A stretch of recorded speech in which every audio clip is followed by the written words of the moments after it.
Oh my mother! Oh my mother! Oh my mother! Family! I'm bringing you some statements that are a last-minute bombshell from a team boss. Here they are. Toto Wolff on Antonelli. Some very good drivers crashed. He stayed calm. What's going on? Don't these comments from a boss seem juicy enough to discuss at the Sport Maniacos bar? And what if I give you these? The Alpine boss highlighted the pressure on Doohan because of Colapinto. Family last-minute news. Oliver Oakes, who christened us as keyboard warriors, is speaking again. Obviously, he's back to support Doohan, but something has happened. Now he's giving Doohan an ultimatum. Doohan's got it tough. He can't always be supported. His friend acknowledges that in these statements. Thank you, Oliver, because these statements are both sincere and entertaining to analyze, as they make your point of view and Alpine's point of view very clear, which we already know. But of course, there's another point of view, that of none other than Flavio Briatore. Everyone in the media is talking about it, obviously putting pressure on Doohan. For example, from Sky Sports, we'll examine the situation just like Colapinto's statements. A lot of people are forgetting someone, many people say, reserve driver. You haters like that word, right? Or do you prefer third driver? We'll analyze Flavio Briatore's latest words with regard to Franco Colapinto, while at the same time we look at the latest viral gesture from a Franco who is attracting not only Spanish-speaking fans but is going even further. Let's go with Oliver Oakes' statements, where he opens up, supports Doohan, but sees that there's light at the end of the tunnel. And in that light, there's the flag of Argentina.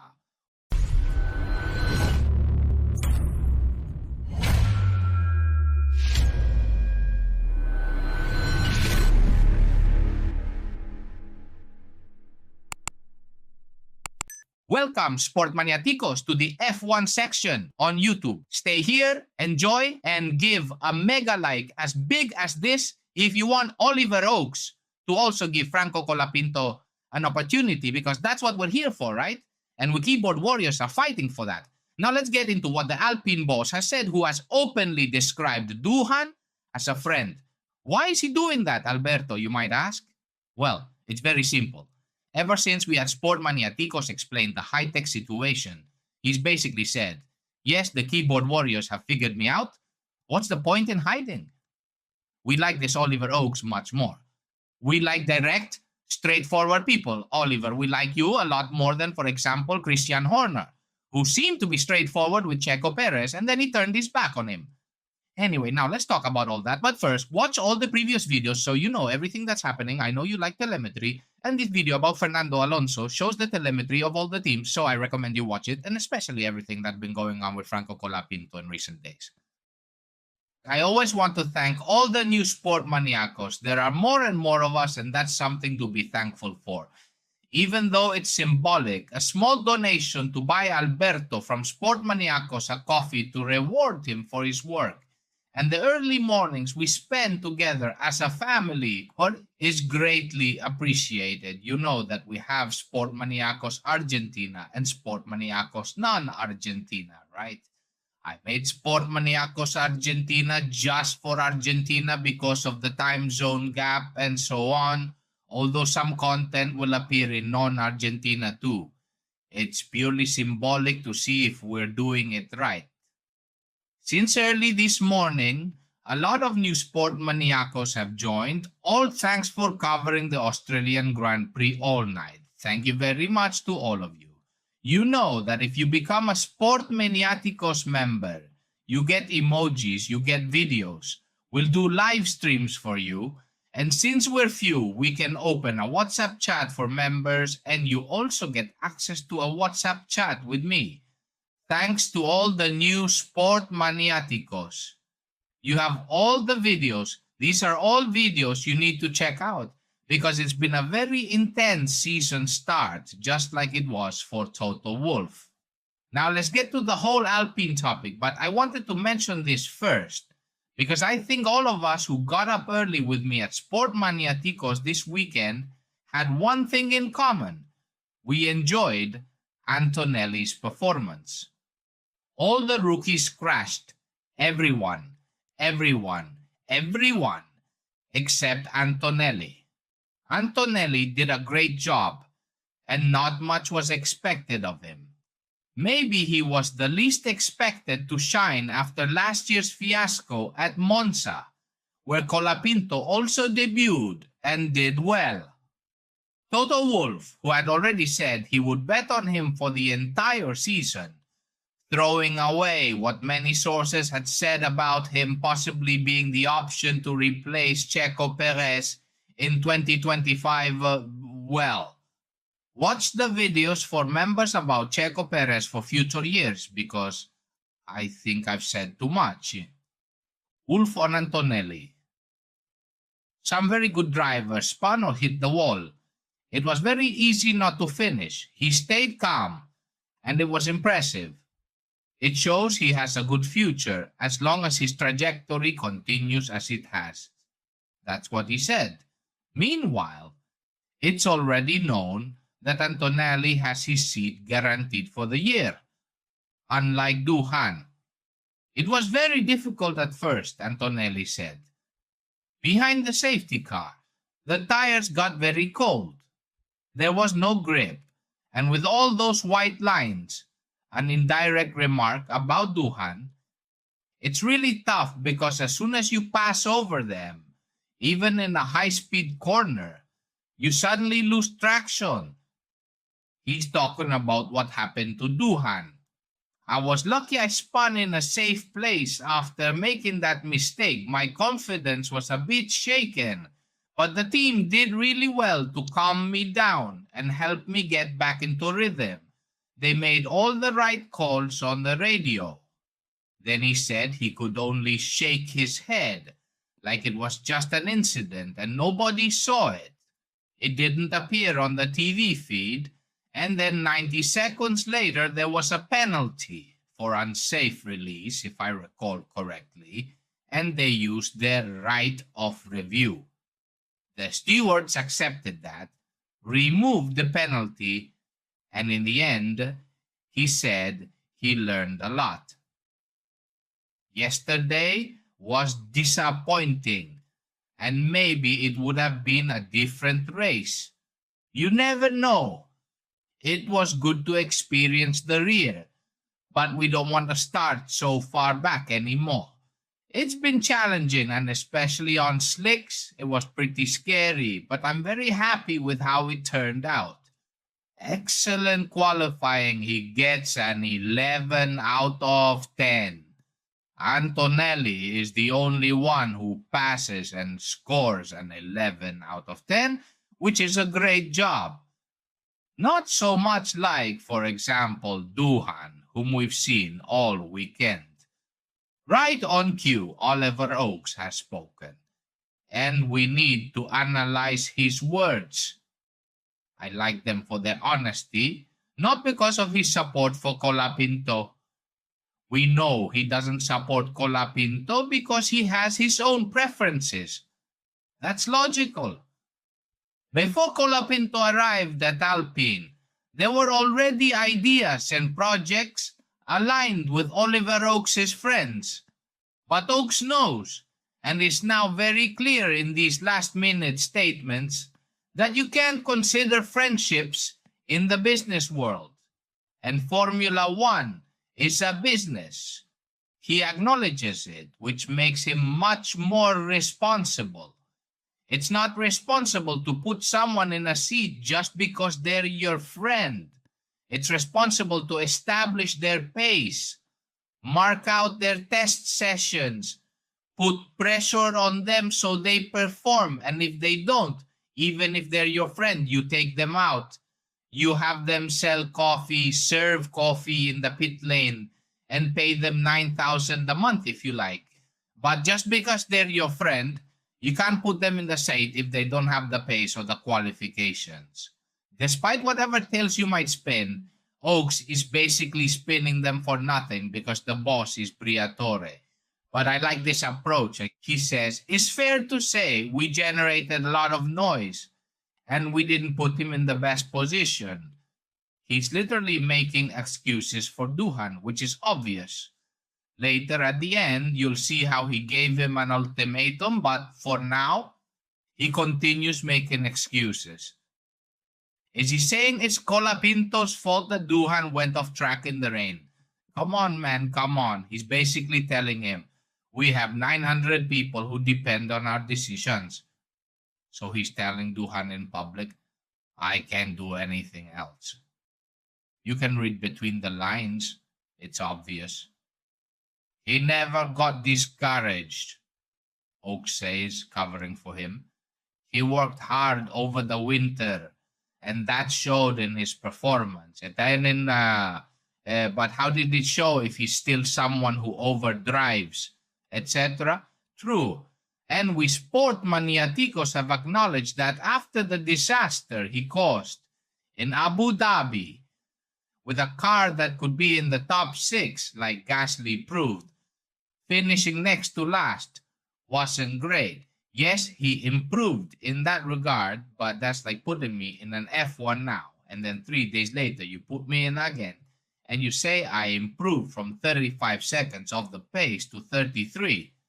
Anyway, continuing, he never got discouraged. He worked hard over the winter, and that showed in his performance, Oak says. But I warn about the constant demands of F1. And here's the point where he can't keep defending him. You go from hero to zero very fast. You have to keep performing. He's talking directly to Doohan, and if that wasn't enough, after the accident, he supported Doohan with a clear message. I consoled him. I said, Gaswu, come on, friend, we'll come back next weekend. Friend.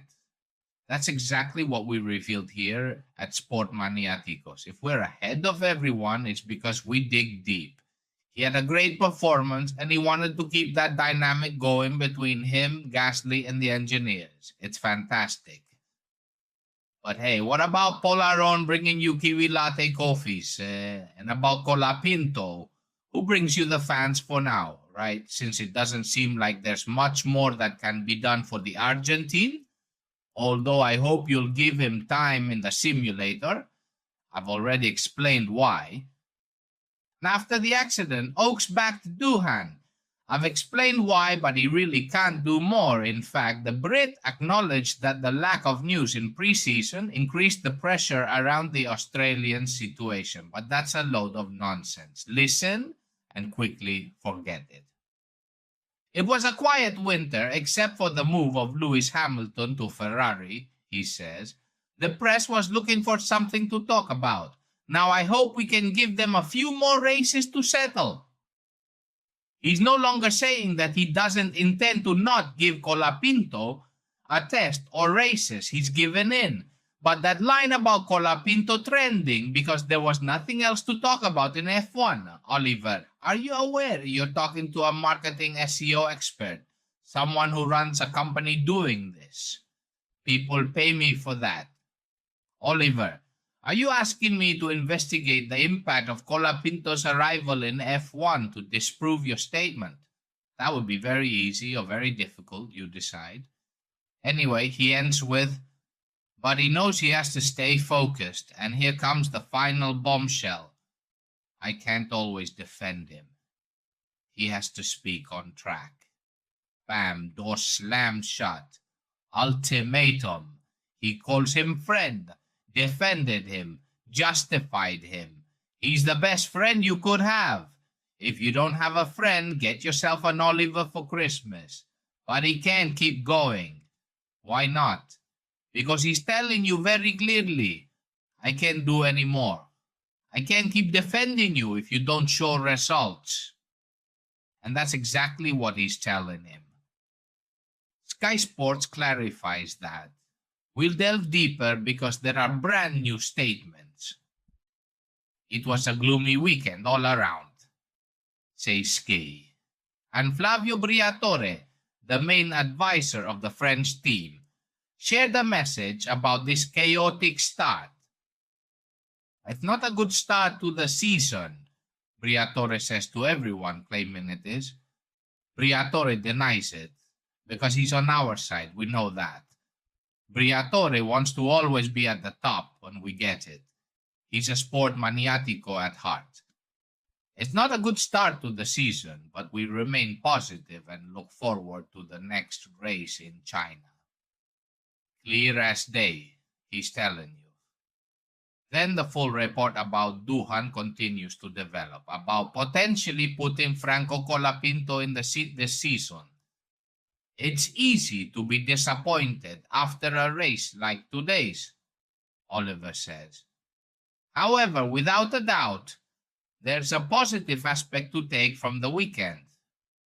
We've shown we're firmly in the midfield fight, and given how tight the grid is, it will fluctuate at different circuits throughout the season. He's trying to soften the blow, while Briatore is saying the opposite. It's not a good start. Pierre Gasly. I didn't have front brakes after the last safety car, so we pitted in the final laps. It's a shame. It was a crazy race. We took a risk going out on slicks in the rain. A direct hit at the team's strategy. With the information we had at the time, it wasn't easy to make the right call. We made a decision, but unfortunately it wasn't the one that would have given us the most points. Gasly is basically saying, hey, the strategy was terrible. They're blaming me for everything that happened when it was a bad strategy. But hey, Gasly, let the sport maniaticos from France handle that, because we're overloaded with so many things to analyze. It was an unfortunate way to start, adds Doohan. But the lesson is learned. I've digested it. There are many positives to take from this weekend. It seemed like I lost it on the shift from third to fourth gear. As soon as I got into fourth, I lost the care. So there are some things I need to understand, because for me that wasn't out of the ordinary, but it's a constant learning process, Doohan says. And if that wasn't enough, Sky Sports says he also has the excuse of inexperience. The problem is that Briatore has the phone number of a certain Colapinto. That's what Sky Sports says. And it's the biggest truth out there. That puts a tremendous amount of pressure on Doohan. Doohan definitely has China guaranteed, and obviously Japan as well. They're not going to let Colapinto debut in Japan, right? How could they have him debut in Japan in FP1 if Kiwi Motors is set to drive there? Are they going to make him do his first session in the Alpine with Colapinto and take away the little seat time he already has before qualifying? There are people with very big imaginations who just want to line their pockets, but you decide. What hasn't been mentioned here, and also must be remembered, is what Briatore said, because he'd mentioned Colapinto needs 2 or 3 races. Family. Doohan has 2 or 3 races to show what he's made of. Right now, Franco is still our third driver because the official lineup is Gasly and Jack Doohan. We'll see what happens. Franco was an interesting guy for us for many reasons, even from a marketing standpoint for the Renault group. The Argentine market is very strong, and having Colapinto, who is already an idol in Argentina, will help us, said the great Flavio. A job well done. Jack Doohan Briatore also posted on social media, ensuring he needs 2 or 3 races to show his potential in F1. That's what he said.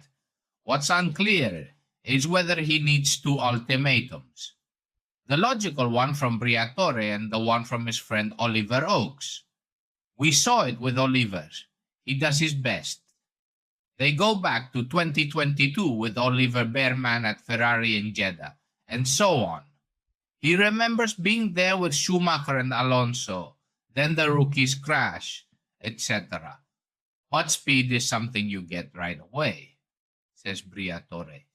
We said it.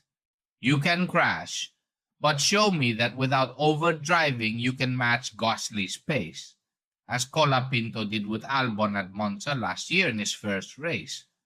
Albon, in his first race, destroyed Carlos Sainz. We're seeing a lot. That's why I'm telling you to watch the Sport Maniaticos videos because we prove it all. We're some better than Franco. That video got 52,000 views. Watch it.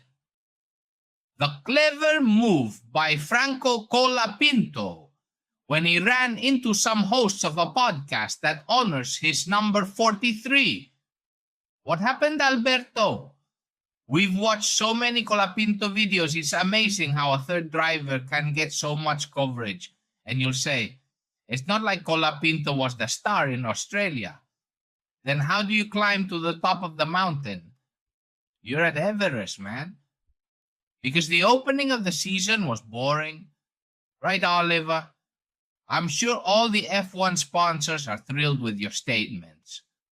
Come on, man. That statement about Colapinto only getting attention because the season opener was dull. Oliver, calm down. Because we're going to respond appropriately. And you know we'll be on the mark. That's what happened with Colapinto and that podcast, Podcast 43, run by Eleanor Bay, Patricia Valeri, and Melior Cardis, I think. That's why I say it's not Spanish. They post in English on their account and Franco is starring not just for the Spanish-speaking audience. Oliver, take note. This is beyond that. Now let's say goodbye with that big grin, right? This smile of amazement, practically the look of a girl who's 16 and sees a cute boy at school. A look of admiration, maybe.